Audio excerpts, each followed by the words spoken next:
দেশে রাজনৈতিক পট পরিবর্তনের পর মুক্তিযোদ্ধা সনদের জন্য আগের মতো দৌড়ঝাঁপ নেই আর। ৫ আগস্টের পর থেকে মুক্তিযুদ্ধ বিষয়ক মন্ত্রণালয় ও জাতীয় মুক্তিযোদ্ধা কাউন্সিল কার্যালয় একেবারেই ফাঁকা।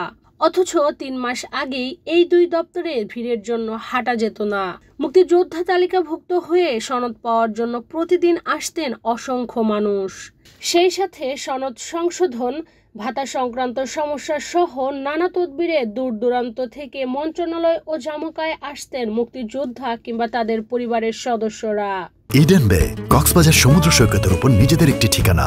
মাত্র ৫ লাখ টাকায় আপনিও হয়ে যেতে পারেন এই হোটেলের মালিক। ইডেন বে, আ কনসার্ন অফ ভাইয়া হোটেলস। প্রকৃত মুক্তিযোদ্ধাদের পাশাপাশি বিগত সরকারের আমলে সুযোগ সন্ধানী অনেকেই মুক্তিযোদ্ধা সনদ বাগিয়ে নেওয়ার চেষ্টায় ছিলেন। চাকরিতে কোটা সহ নানা সুবিধার জন্য মুক্তিযোদ্ধা হওয়ার প্রতিযোগিতায় নেমেছিলেন তারা। কেউ কেউ এতে সফলও হয়েছেন। এমনকি প্রকৃত মুক্তিযোদ্ধা না হয়েও সনদ বাগিয়ে চাকরিতে সুবিধা নিয়েছেন প্রশাসনের কোনো শীর্ষ কর্মকর্তা। তৎকালীন ক্ষমতাসীন দলের অনেক নেতা নিজে কিংবা ঘনিষ্ঠজনদের মুক্তিযোদ্ধা বানাতে তদবির নিয়ে আসতেন। সব মিলিয়ে তখন মন্ত্রণালয় ও জামুকায় ভিড় লেগেই থাকত।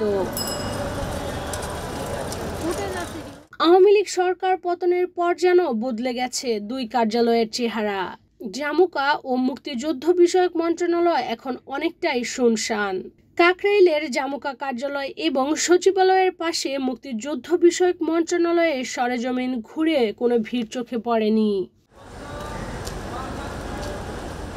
সংশ্লিষ্ট কর্মকর্তারা জানান, মুক্তিযোদ্ধা সনদ পেতে এখন আর কোনো তদবির নেই। আগে যারা নিয়মিত বিভিন্ন তদবির নিয়ে আসতেন তাদের আর চাপ নেই। গত জুন জুলাইয়ে শত শত মানুষ জামুকায় ভিড় করতেন বীর মুক্তিযোদ্ধার তালিকায় নাম ওঠাতে। এমপি মন্ত্রী থেকে শুরু করে প্রভাবশালীরাও ছিলেন এ তালিকায়। নানা সময়ে নানা সুবিধায় অমুক্তিযোদ্ধাদেরও মুক্তিযোদ্ধা বানানো হয়েছে। দীর্ঘ ৫০ বছরেও স্বীকৃতি না পাওয়া প্রকৃত যোদ্ধাদেরও ছিল আনাগোনা। পরিবর্তিত পরিস্থিতিতে এখন প্রতিদিন ১০ থেকে ১৫ জন নানা কাজ নিয়ে আসছেন জামুকায়। তাদের অধিকাংশেরই প্রশ্ন, মুক্তিযোদ্ধাদের জন্য চলমান সম্মানী ভাতা বন্ধ হয়ে যাবে কিনা। না, আমার আসলে মেইনলি আমার শ্বশুর মুক্তিযোদ্ধা, জেনুইন মুক্তিযোদ্ধা। তো আমরা আসলে কিছু পেপারস রেডি করতে পারিনি, গ্যাপ ছিল। আমি এর আগে ২ বার আসছি। লাস্টবার ওনারা বললো যে ওই আমার লক্ষ্মীপুর জেলার আমগতি থানা, তো ওনারা বললো যে ওইখানকার মুক্তিযোদ্ধা উপজেলা অফিস থেকে ওইখানকার একটা রিটার্ন লাগবে প্যাডে, যে উনি যে জেনুইন মুক্তিযোদ্ধা এটা একটা লিখিত লাগবে। এটা ছাড়া আমার সব পেপারসে ওকে ছিল। তো আমি এখন পেপারস নিয়ে আসছি, এখন ওনাদের সভা চলতেছে, পেপার জমা দিব, দেখি পরবর্তীতে কী হয়। এর আগেও আমি ২ বার আসছিলাম, বিভিন্ন পেপারস গ্যাপ ছিল, বারবারই পেপার জমা দেওয়া লাগতেছে। এখন এবার লাস্ট আসছি, দেখা যাক কি হয়। এদিকে বর্তমানে জামুকায় সব রকম কার্যক্রম বন্ধ হয়ে আছে। সরকার পরিবর্তনের পর প্রতিষ্ঠানটির ১১ সদস্যের বোর্ড ভেঙে দেওয়া হয়েছে। এরই মধ্যে নতুন ডিজি নিয়োগ পেলেও বোর্ড পুনর্গঠন হয়নি। এ কারণে মুক্তিযোদ্ধা ও অমুক্তিযোদ্ধা যাচাই বাছাই কার্যক্রম পুরোপুরি বন্ধ।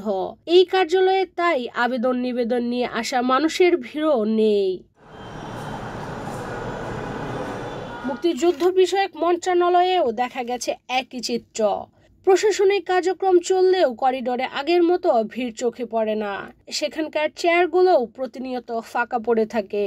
উপদেষ্টা কিংবা সচিবের সঙ্গে সাক্ষাৎ করতে আসা দর্শনার্থীর সংখ্যাও একেবারে হাতে গোনা। ঈশ্বর চৈতি, বাংলাদেশ প্রতিদিন।